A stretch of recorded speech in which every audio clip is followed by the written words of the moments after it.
how you came into your career in the law, but Mrs. Combs has given us her lovely book that she has published years or so ago called Short Tales from a Long Life. And I think it would be very interesting to hear just something about what it was like to be growing up in Iowa in the early years of the century as the daughter of a country doctor there. Well, it was a great place in which to grow up, I think. I used to roller skate all around the town. That was one of my favorite. And then we would bobsled in the wintertime down the snowy hills, and that was great fun. And we had what they called the dam, which was a reservoir outside of the city, which really produced quite a big lake. And we used to go out there in the summertime and go swimming. So we had a well-rounded life. Of course, the highlight of the season was the Allerton Chautauqua, which I describe in my book. And it was staged in a big town park after the farmers had done their harvesting, and they came in. Several of the families would come in and pitch tents at the park. And I remember that we had outstanding speakers like Billy Sunday and William Champ Clark, and they used to stay at our house frequently because Mother used to like to entertain them, and so they would stay with us. And in those days, it was horse and buggy days, so we would go to the Chautauqua, and my father, being a country doctor, always had a stable of good horses that he could both ride and hitch to buggies and so forth. But I certainly feel that I was very fortunate in being able to grow up in a small town in the Middle West at that time in our history. Many of the youngsters in the high schools in Allerton went on to college. The rural Iowa communities were very big on education in those days.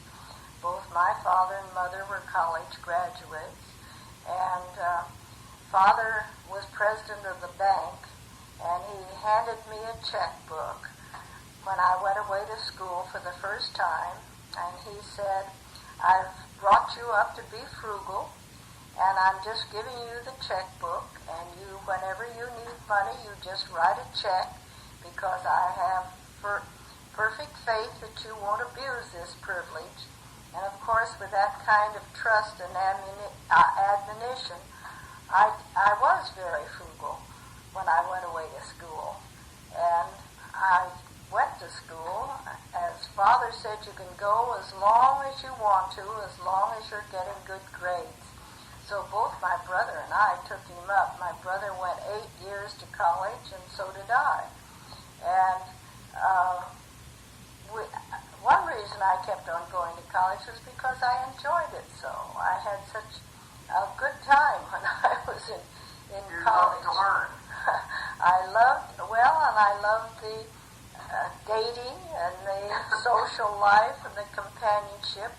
As a matter of fact, the reason I went into law school was because the boy that I was going with at that time was in law school, and he urged me to come down into law school, and I did so, first at the University of Wisconsin, and then because my brother graduated from Yale Law School and urged me to come back to Yale, saying that it was the best school in the United States that gave a law degree to a woman, I went back to Yale and took my LLB from Yale Law School. That was way back in 1927, I guess. But I've had a long and interesting and varied life. You certainly have. Well, you first started to practice law here then? Yes, I got people said, wasn't it very difficult to be a woman lawyer at that time? And I said, no, indeed. It was really a great asset. That plus the Yale Law degree, I had no trouble getting a job.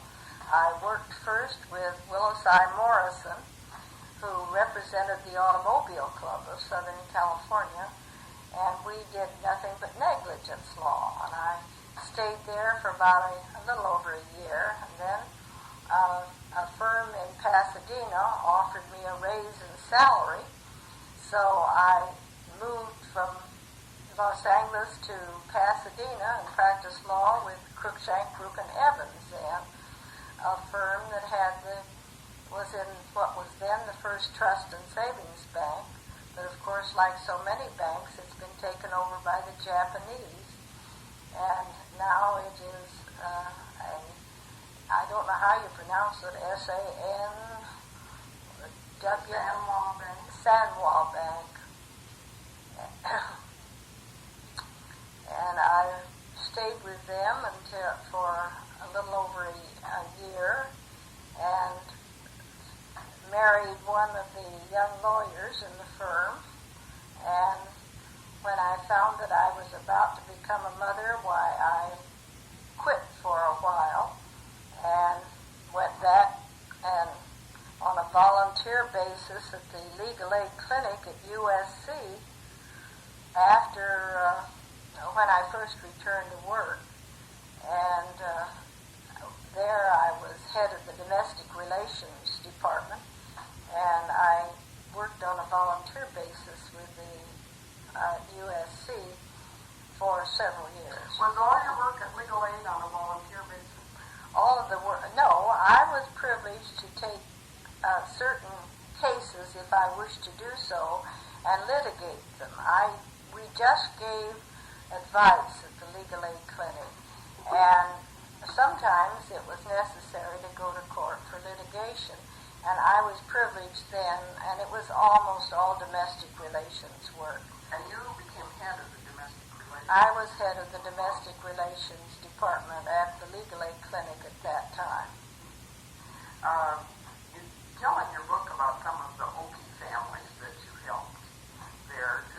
Tell us about one of those. Well, that was really when one day I went down to the juvenile court, and one of the women whom I knew, Dora Shaw Hefner, was a dear friend of mine, and she said, Carmen, I can't come back tomorrow. Won't you take my calendar? And I had said, oh, I couldn't do that. She said, oh, yes, you can. And anyway, she talked me into coming into the juvenile court, and because I was at that time, I had children, I asked to be permitted to come on an as-needed basis, so that whenever I was free from my home duties, why, I would volunteer to work at the juvenile court, not on a volunteer basis, but on a regular as-needed basis. And I did that for a period of several years. And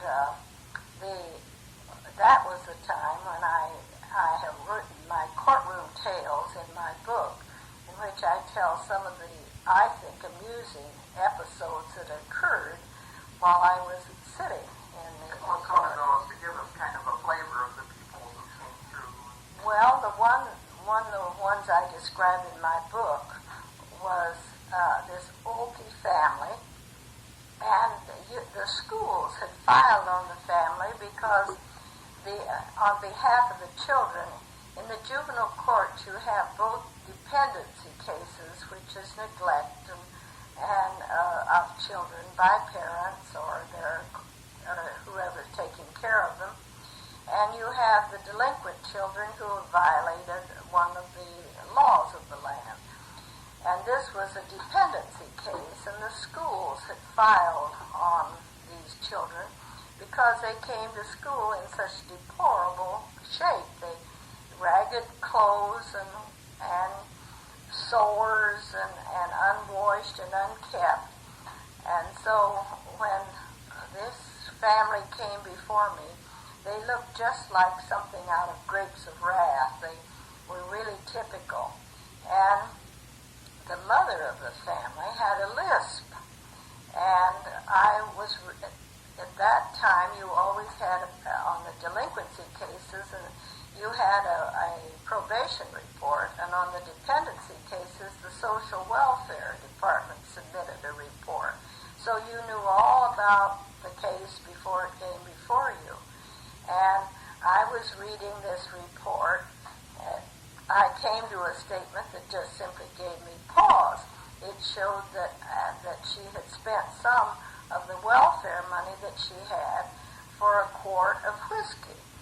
So I said, how in the world could you possibly have spent money for whiskey when your children were in need of food and clothing, and there was such a dire need in your family, and here you have spent what little money you had on whiskey? And she looked at me for a minute and she said, "But lady, it was my birthday." And that really bowled me over. I had a very difficult time maintaining my straight face as I went on to try to plan with her for her children. It's a great story. She still needed something for herself and her own celebration. Right. Yeah. Now then, you did become a referee appointed referee in the juvenile court in 1937? For a period of over 30 years, whenever I had any time available, which was quite often, I would report in and say, I'm free to sit in the court.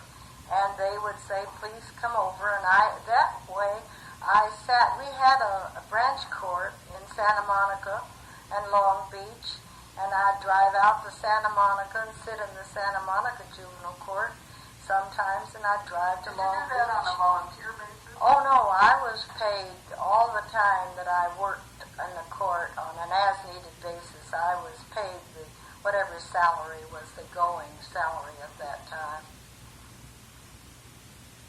And what do you recall from these years as a referee in the juvenile court? Well, It's important to our history. Well, I was very fond of kids. I liked kids, and I could almost always understand how they got into the trouble that they got into. I was probably more tolerant of the children than I was of the parents but I could even understand the problems in that days. I sat during the Depression, and when it was very difficult for the poor people in our county to make ends meet and care for their children, and I felt for the family. I was sympathetic. I got many letters from parents when they got home, which was very gratifying because you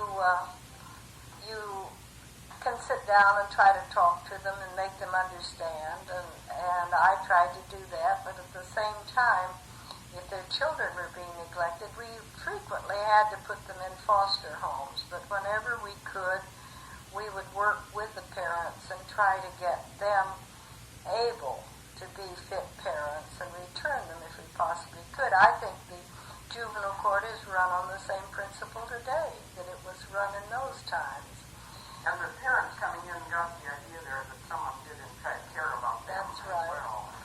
And they had the girls' court and the boys' courts, and I sat in both. When I was needed in the girls' court, I would sit there for a while. When I was needed in the boys' court, the girls were usually there during the more dependency cases than delinquent cases. We had some shoplifting, but not a great deal. And I sat heard some of the cases on the Watts riot, which are now in the public press again on an anniversary of it. And the kids have grown up that were involved and are talking about it. I find it very interesting to read about it. Did some of the young people involved in the riots come before you? Yes, oh indeed. film about did. that? Yes, they did. And I remember one episode during the Watts riot. It was a boy, and he was describing what had happened. And he said there was some shooting going on, and there was all this yelling and everything. And he said, I saw a girl lying face down there on the street. And he said, I went over and lifted up her face by her hair, but I saw she wasn't one of our gang, so I just left her there. And he demonstrated how he left her there by dropping her face back on the pavement. What was the disposition of some of those young people that had been involved in the looting?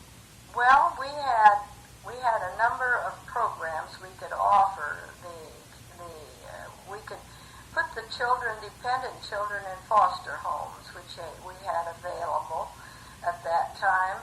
And then we had the Catholics ran a school for the girls where we could send them to one of the Catholic schools where they lived and went to school. We had... Was that the House of the Good Shepherd? What? Was that the House of the Good Shepherd? Yes, yes, that was the House of the Good Shepherd. Then we had for the boys, I thought the outstanding one was Boys Republic, of course, at Chino, which has been in operation for these many years. And as a result of my feeling that they did such a marvelous job for only boys at that time, why I went on the board of the Boys Republic, and I still remain an emeritus member of the board. I suspect that I've been sitting on it for 50 years. And we could send the boys to Boys Republic. That was one of the schools. We had several other schools that we could, or institutions, where we could send them. And of course, Boys Republic is now becoming Boys and Girls Republic. So their programs are working so well. And they have such a variety of programs. They have the one at the institution, and they have them in Monrovia, where the kids live at home, and they bring them down to the residence each day, and then the parents do, or they pick them up, and then they go back and live at home. And they work with the parents and with the kids. The object is to try, they know eventually the youngsters are going back to their communities. So the closer you can keep them to the community while you're trying to help them, the better chance they have of making it when they go back. You feel that that's developed a great deal over the years? Oh, yes. To be more helpful? Oh, yes. And of course, we have our detention home, McClaren Hall, and we have the home for the dependent kids and the delinquent kids right at the juvenile court in East Lake. And while pending the trial, if they feel the youngsters cannot be left at home, or in lieu of sending a boy to jail, why we try to detain them at juvenile hall until the time of trial, and sometimes we have to detain them until a program can be made after they've had their hearing. We don't call it trial, their hearings. Would you tell about the State Advisory Committee to which Governor Warren appointed? Well, Governor Warren set up what he called his State Advisory Committee on Children and Youth. And how did he have to do that, you know? Oh, Governor Warren was always very interested in youngsters and kids. In fact, and Carl Holton headed our probation department at that time, and he was another very bright, studious, intellectual kind of a person. And he and Governor Warren had much in common. And so Governor Warren set up this committee made up of the heads of all of his state departments that had anything to do with children. And then he put some other lay people on the board. The head of the PTA, and he asked me to sit on his committee. We made studies. He would give us staff to help us, and we would study. I headed one study called the Older Girl Offender in the Law, and we studied the programs which were available to the girls and what kind of offenses were most prevalent. And this committee was responsible for any number of studies and improvements, and the Youth Authority grew out of the discussions, which is the program, of course, at the state level for the boy offenders and the girl offenders, and who ordinarily, if they were adults, would have been sent to jail. Instead, they're committed to the Youth Authority, which is an open facility, and the girls are committed to the Ventura School for Girls. And they're even going now. This same program was continued under Governor Brown and Governor Voorhees. And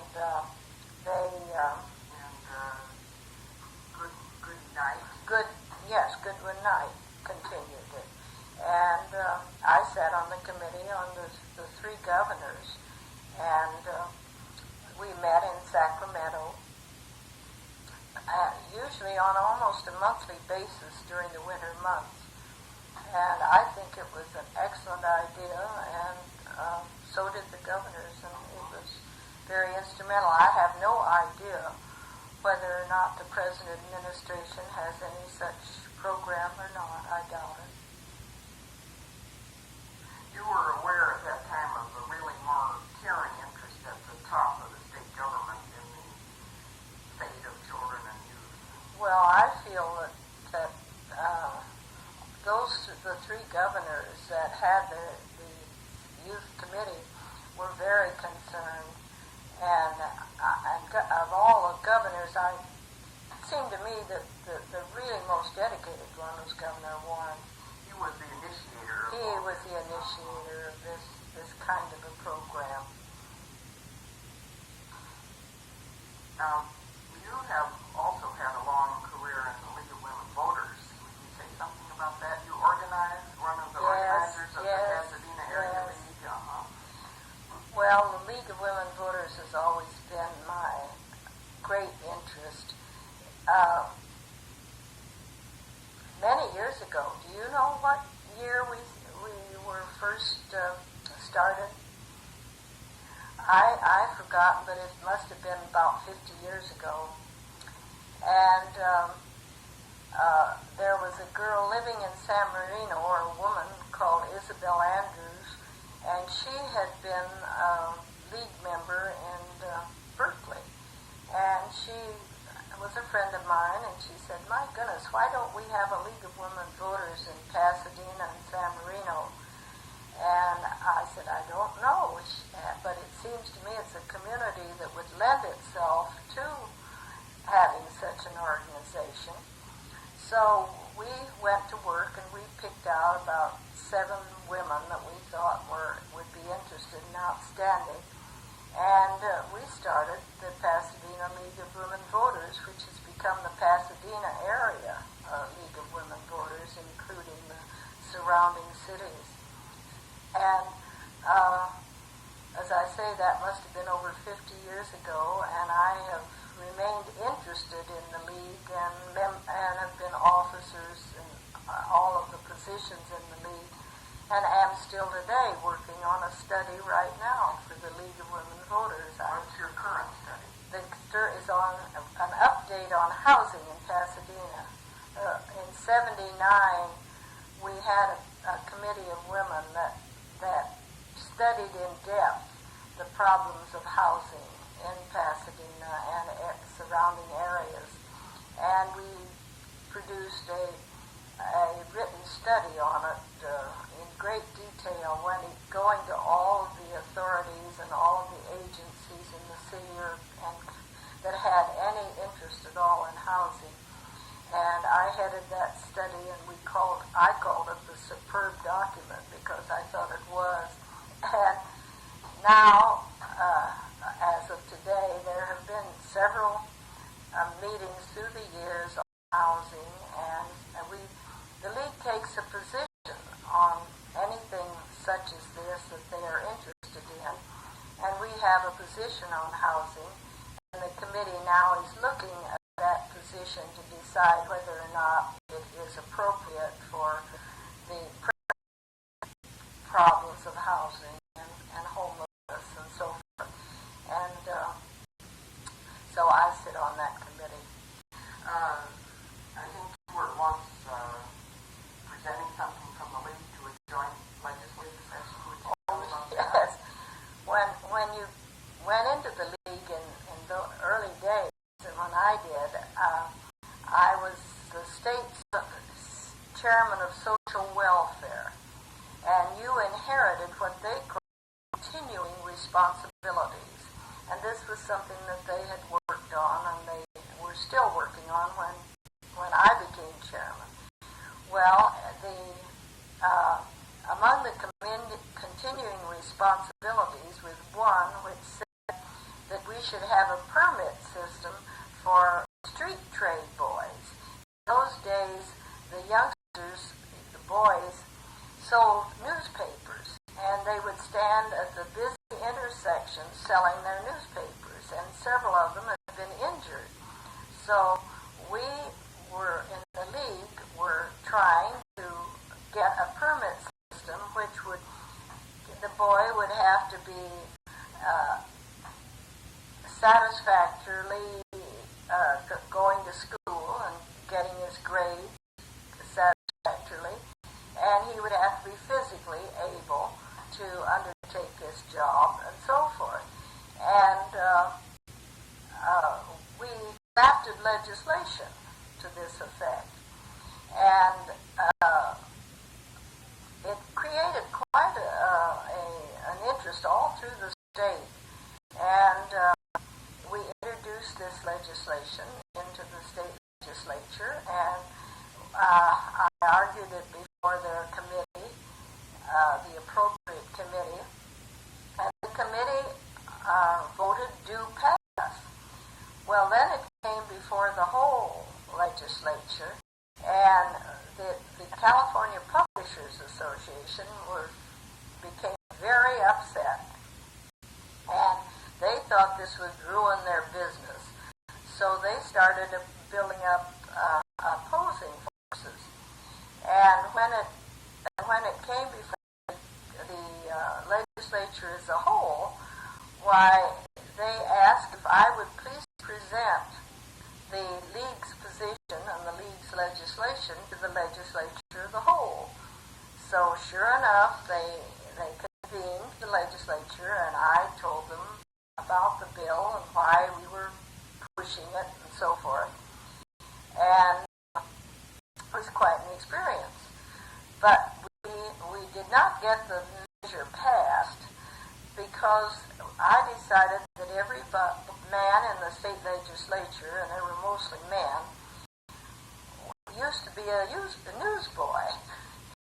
Anyway, also, the California Publishers Association organized their forces tremendously, and they had more clout than the League of Women Voters at that time. They asked me if I would come down and address their annual meeting in Santa Barbara. So I said sure, and they were very gracious, and I addressed the whole meeting, and they were very kind to me. They didn't agree with me, of course, but they were very kind to me. But the Pasadena Star-News was one of our ardent boosters, believe it or not, at that time. And, I forget who the editor-in-chief was. I should know. He was one of my dear friends. But he was all for it. Was it Fred, somebody? No. Fred Martin. I'll turn it over to my subconscious.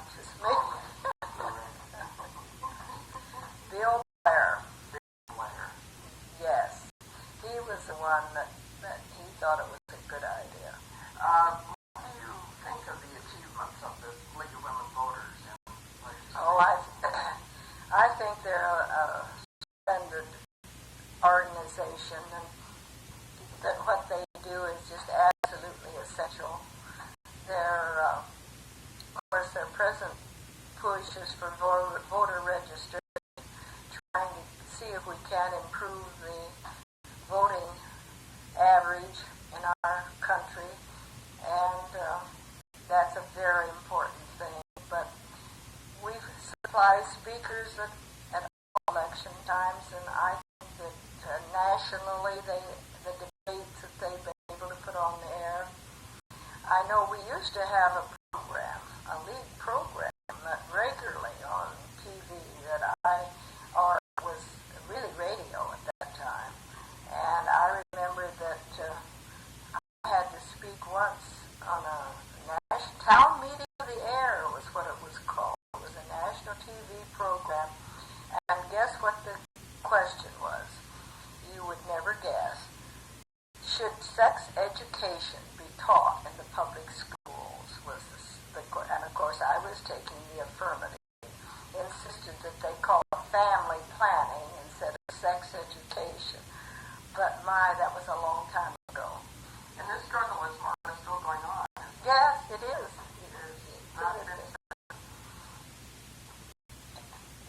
And of course, we in Pasadena had the Goslin affair, where our superintendent of schools was in such contention, and we set up a committee called the Committees on Public Education, or COPE, and to support him and defend him, and managed to do it pretty well. What was he accused of? I think it had something to do with sex education. Was it a group who tried to get him out because he favored sex education? Well, he was considered too liberal by it. Was Pro-America was the organization that at that time existed with a very conservative, what they would call a far-right organization now, and they attempted to have him ousted, and many of them were league members, but it was not a league organization, and it was called COPE that we set up, but we had some outstanding people in Pasadena who became members of it and managed to keep it, but he retired of his own free will.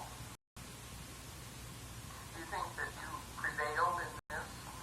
Oh, I'm not, it's so far ago I forget, but I remember that they didn't succeed in ousting him, but I think what he did was, he became so uncomfortable he resigned. But that may not be true, because it's, I guess I've waged so many battles in my life, I can't remember. It must have been a successful culmination, or I would have remembered that. I was sitting in the library one day saying, who in the world shall we put up for the Board of Education? And Ted said, why don't I get the Caltech directory? So he got the Caltech directory, and we picked the next Board of Education. There were only one from the Caltech directory. Who was that? Doherty, I think was his name. There's some real ability on the board. Now, you're also on the grand jury. I sat in the grand jury twice. Tell about your experience on it. This was 50. Well, I sat in 55, and I had little unfinished business. By the time the year was over, you sit for a year. So, but you can't go back on the grand jury, at least in those days you couldn't, for 10 years. So I waited 10 years until 1966, and I went back on the grand jury. I was secretary of the 56th grand jury, and I found it a very interesting and challenging assignment. And what we inspect the jails. That's one of the jobs of the grand jury, to look at the jails. and we found teenage boys being detained in the county jails, and I felt that was a very, very bad situation. So I went back on the grand jury, and from the very beginning, on the second time around, I started working on a program for getting the boys out of the jails. And as a result of that, they built Biscaloo Center as a detention home for the. And this is the picture we have of you. Yes, that's right. I regret to say that I have not followed whether or not they've taken it over for other than just teenagers, but at the time it was built as a detention facility for teenage boys, and it was badly needed, and I was helped and backed by Sheriff Biscaloo in the attempt, and so it was called Biscaloo Center. What other memories do you have of your grand jury terms and service? Well, one thing that I have, it isn't a memory, but it's very worthwhile. They have what they call the Past Grand Jurors Association, and I belong to that, and we meet very regularly, have a very active agenda in which we try to lend weight for what we consider good, worthwhile causes. And I'm not an officer, but I'm a very active member and sit on some of the subcommittees of that. The grand jury is convened primarily to investigate, is that true? Well, it has really two functions, I think, maybe more than that, but they look at the program for incarceration, the jails, the detention facilities. I was head of the Juvenile Justice Committee, and we were particularly concerned with how the juvenile court was operating and how the kids were being detained at Juvenile Hall, and what programs we had to offer them, and so forth. And they look into all the county business that they have an audit committee. You have a particular assignment, I think. Well, I was always concerned with young people, and whether any program that had to do with what we had available for youngsters was always the thing I was most interested in. The district attorney at one time set up a youth committee, a youth advisory committee to the district attorney's office, and I sat on that committee. I can't even remember which district attorney it was, but it was early on, probably back in about 66 or so. And I thought it was a very worthwhile committee because he was interested in what we had to say, and we were interested in the program that he had out of his office that was of concern to youngsters at all. Could you say something about what your organization of past grand juries is concerned with currently? Well, what are they concerned with currently? Ruth Gowdy, one of our lead members, is a very active member in the Past Grand Jurors Association, and she's doing a series of TV programs out of PCC that have to do with the problems of youth, and that it's very worthwhile.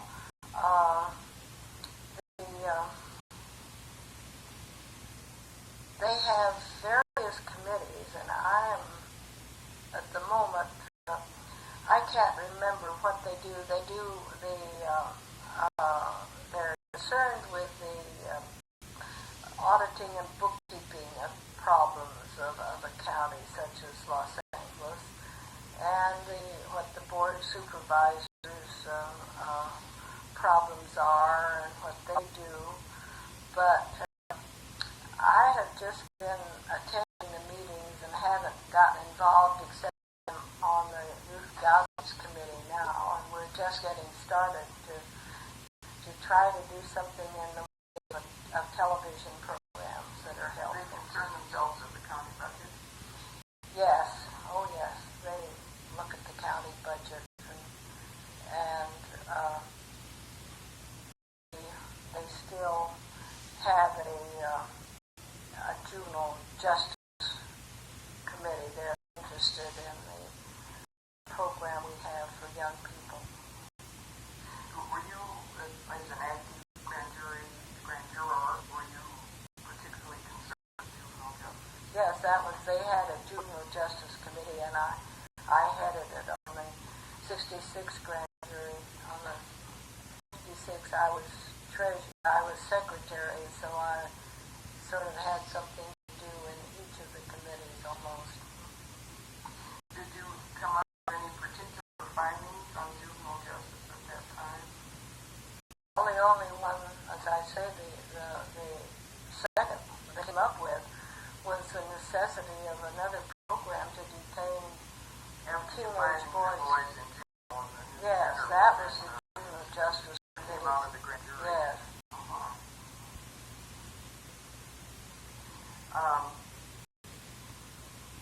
Now, you've gotten many awards. Would you tell about your YW award? That was, what do they call it? The Second Century Award. They do, the YW in Pasadena does this each year. They pick out, I think it is 4 or 5 women, and make them what they call the Women of the Year.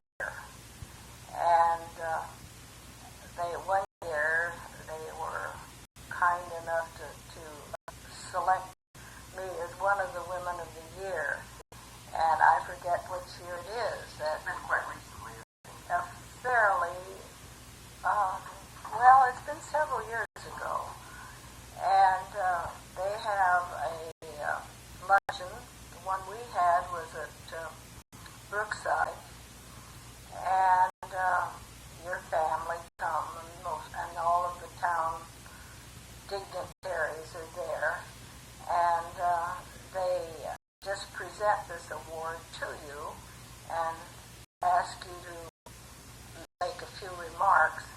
In my book, I tell about the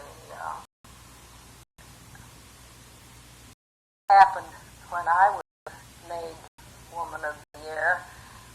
Bernice Zerbach, who was then the president of, and on the national board of the League of Women Voters, I chose to be my introducer, I guess you might call it. And she was sitting beside my son, Jim, and he said to her, "What are you going to say about Mom?" And Bernice said, "Oh, I thought I'd tell them about her work in the juvenile court and the Red Cross Speakers Bureau and what she had done locally in the League of Women Voters and so forth." And Jim said, "Are you going to tell them that she can whistle through her teeth?" And Bernice said, "Well, I hadn't planned to, but I will." So she did. And when I got up to graciously smile and accept the award, why, the audience demanded that I demonstrate that I could whistle through my teeth. So there I stood up before all of the dignitaries and trying to look very dignified, and I let out a blast just to demonstrate. Maybe we could preserve that whistle on the tape. What do you think? Come on. Maybe it will blast the tape. Can we turn it off a minute? I want to see.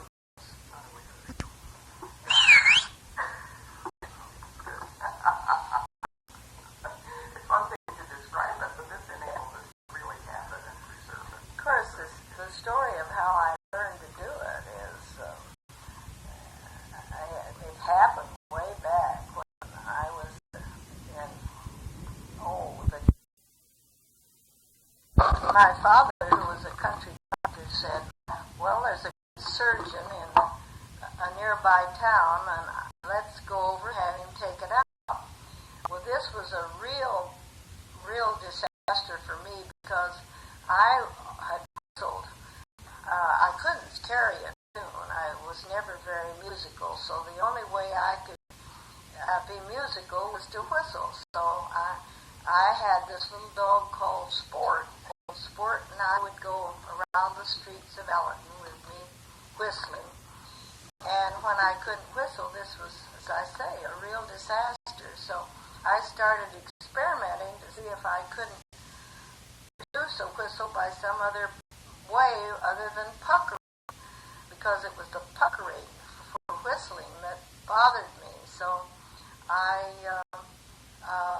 started, as I say, experimenting, and I found that if I would roll my tongue around my upper teeth and make a little hole in the middle and the front and push the air out, that it produced a whistle. I can't whistle a tune, but I can certainly whistle a loud whistle, and it is a great all of my life since I've been learning to do it, because I could call my children for blocks around, and I would know that they would hear me if they weren't, and to come home, and I could get them out of a swimming pool when other mothers were begging their children to get out. All I had to do was pucker up, and they'd say, "Oh no, mother, no, I'll get out," because when they were little children, it embarrassed them very much to have their mother whistling through her teeth. Threat of enforcement is a powerful control. Yes, indeed. You can call cabs. Oh, yes, I tell about stopping a cab on a rainy day in New York City to the chagrin of all the other people who were waiting there. Powerful whistle. Now, you also serve as a volunteer in the Pasadena Unified School District on the SERVE committee. Would you tell what that stands for and what you did in that capacity? I really didn't do enough to even talk about it. They were just nice. It sort of came. I did win the award for the best essay submitted that year in their magazine, and I think that was more a part of what caused them to give me the award. And it was, I think, just for, I did go to the schools and talk on juvenile delinquencies. SERVE is an organization that's intended to help children who are beginning to be truant or disenchanted with school. Tell a little about what they do. Well, I don't remember doing anything very outstanding in that, except that I would go to groups and talk about the juvenile court and talk about what everybody else does, the importance of education to them, but it never was a very intensive kind of a program. I was just surprised to get the award. I think it was more for what I did in the community, all throughout the community, than it was for any particular program in the schools. Now, very important part of your life in retirement has been traveling. Like, say just a few words about your Well, my husband Ted is to travel, and so do I, and he is an excellent photographer, so he has over many thousand slides that he has collected and indexed, and we show them from time to time at benefits. And he shows the pictures and you give the commentary. No, he gives the commentary, and I usually put in my 10 cents worth, trying to give it a light touch sometime along the line. But we've really traveled the world. In fact, it's difficult twice. We've traveled with the World Affairs Council on several of their trips. Our most recent trip was to Tunisia and went with the Historical Museum, and it was a fascinating trip through climbing Roman ruins, and you can imagine there are hundreds of them there, and the people were friendly and interesting, and it's the playground of Spain and Germany and Italy.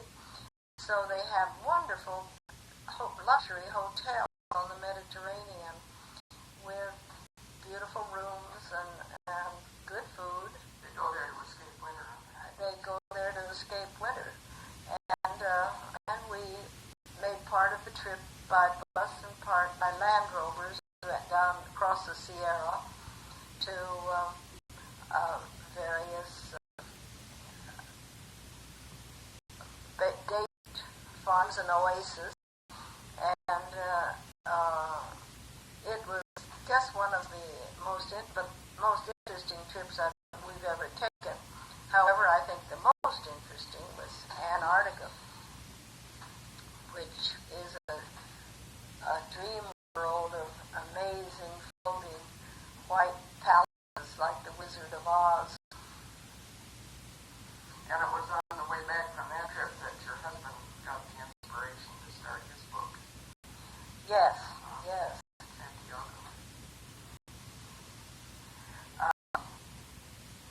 We've looked at a lot of the things you've done, your contribution to history here in this area.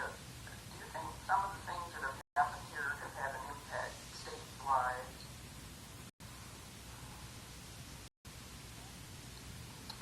Well, that's a question I'd have to think quite a while about to really answer intelligently. I know it did when the Governor Warren and Nigel Brown were in, because through their committees we influenced studies and programs throughout the state.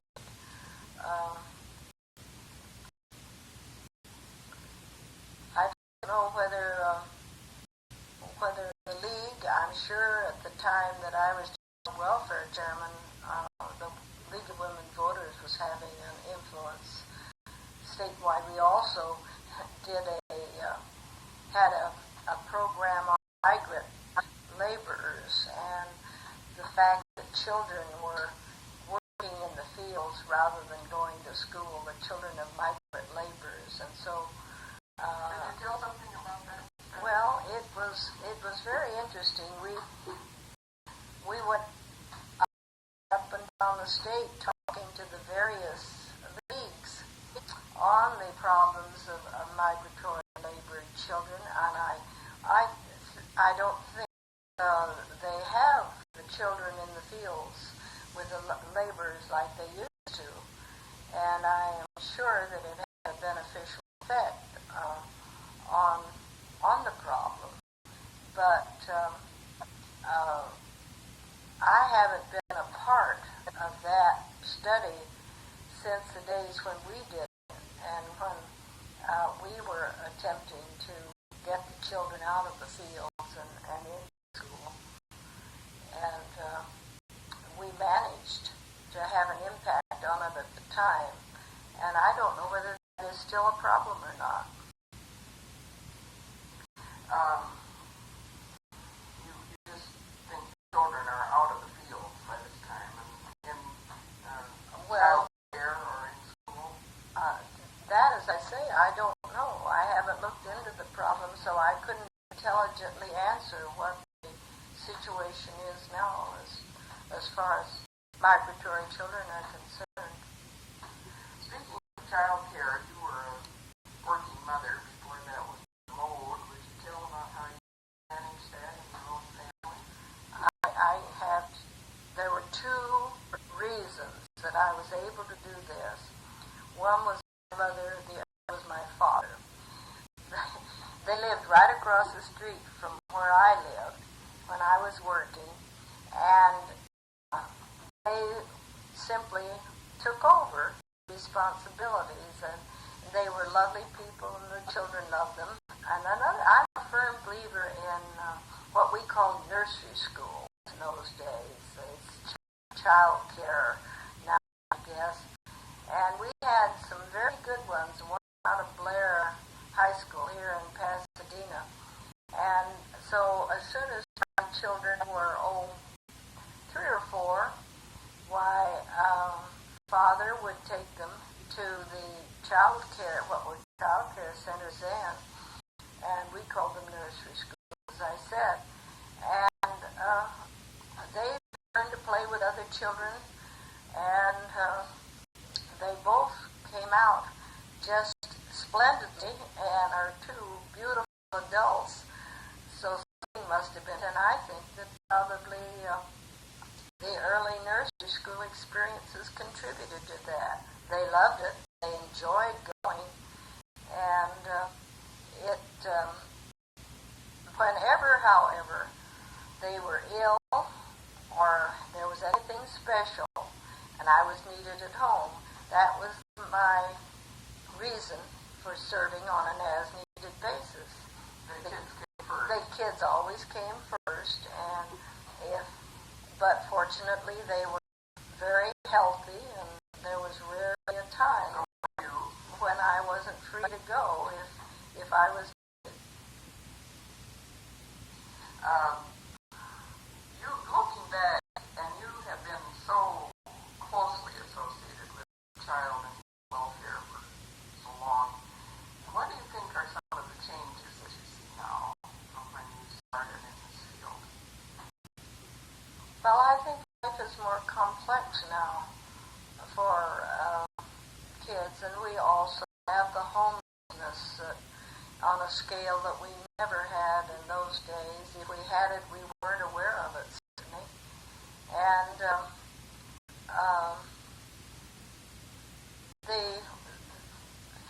the world has become so much smaller due to our instant TV awareness all over the world, and the change that faces our kids today, I think, are more sophisticated and probably more difficult than they were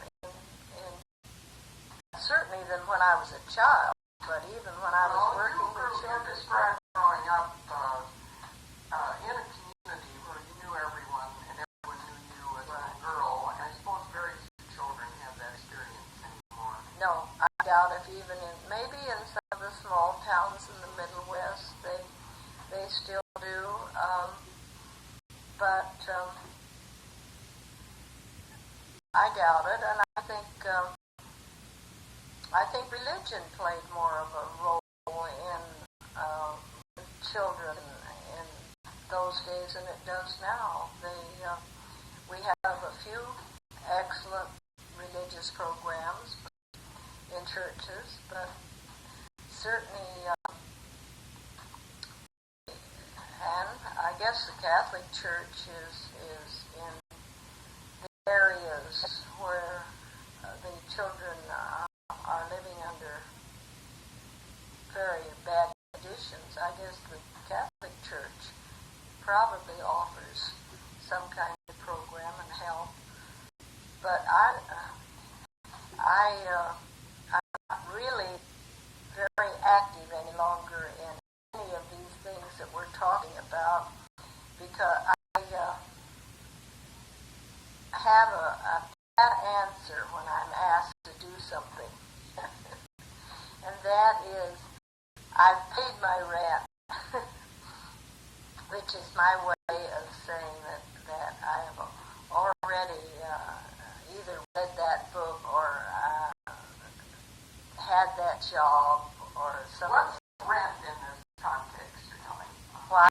What is rent in this context? Rent is in the way I use it, is the things that I have tried to do through the years to make this a better place. which to live, the responsibilities I've taken to try to improve or study and make known, hopefully, improvable result of some of the problems that young people have. And it's been challenging and interesting, and but I'm very concerned about the world right now. You mention in your book the role of happenstance or luck or bad luck they play sometimes in making a kid a delinquent or not. Would you say something about that? Well, it just speaks for itself. It's some kids are at the wrong street corner at the wrong time, and getting caught, of course, is sometimes the good luck, but of some of the kids. Kids that come through the system are essentially the ones that get caught. Yes, they're the ones that get caught, and if our system is right, it will help rather than hinder a child in meeting the problems that it has to meet. I miss my contact with young people. I don't have any. My children are grown up and very adult, and my grandchildren are adult also, and I have only one great-grandchild that's less than a year old. The next generation is coming along. Right. You said about kids that are caught and come into the system, if it's right, it will be a good thing for them. What's your estimate about the system right now? Having a positive or negative effect on kids? Well, I'm probably not well enough informed to answer the question intelligently. The only place that I see the system working and meet the young people that are in the system is at Boys Republic. And we're doing an excellent job there. And what are the auspices of Boys Republic? It's just a privately backed or private fund. They raise all their own money. They raise their own money. Well, the county, of course, pays a per diem for the boys that are there, placed there by the juvenile court. And most of them are. Sometimes parents put their children there themselves just because. How is the selection made as to whether a kid gets into an excellent program like this or not? The probation officer decides that, or the social worker. But they're almost all there are boys that have been in trouble with the law, and sometimes it's only as bad as truancy. I mean, that can be the problem that finally brings them if they can't induce a kid to go to school. It's a law that they go to school, so they have to file on them for truancy if the schools can't induce them. But we have counseling service, and we have been asked, the Boys Republic has been asked to make it available to certain school systems because they have a reputation of doing, yes. As a kind of preventing? Well, they counsel with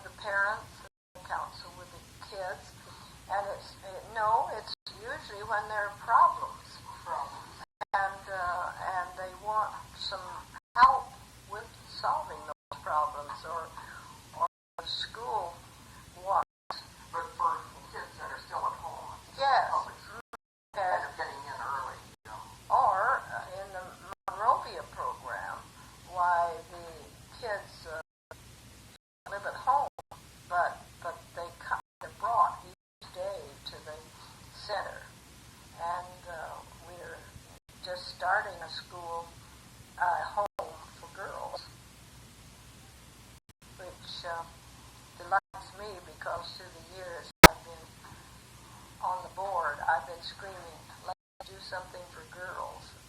And someone finally heard your screaming. Yes, they finally heard my screaming, and they're doing something for girls. What has been your experience with probation officers over the years and how they work? Well, I think they, for the most part, they have good training, well qualified, and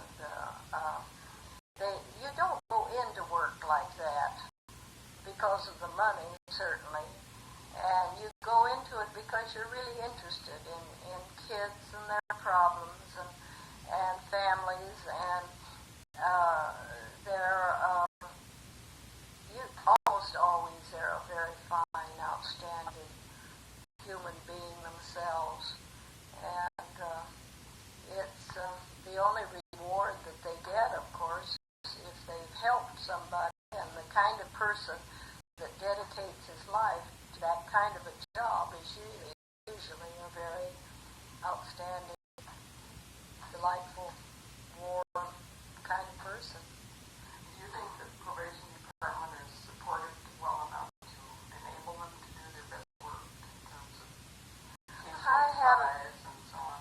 I can't answer that question intelligently because I haven't been in touch with the probation department intimately like I was, and it's been, gracious me, 1975 when I quit the juvenile court. Well, that's a while, yeah. 15 years. Well, that's not so long. At that time, did you think they had a fair chance to do what they could?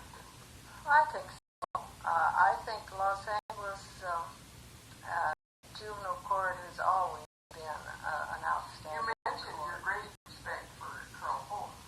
Yes. Well, he probably launched it kind of and set some of the standards. Yes, he did. I don't even know who the chief probation officer is now.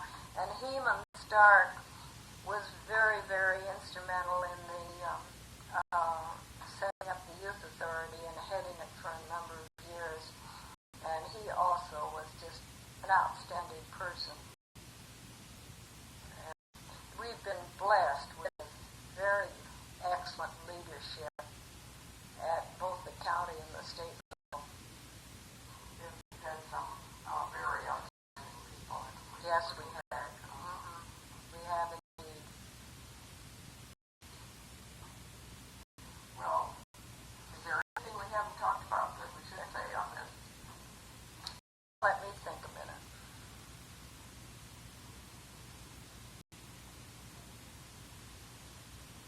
I ask myself, if I had to do over again, would I have done things differently? And I actually couldn't think of anything that I could have done differently. Of course, I went through a divorce. That was not my idea. It was understandable, and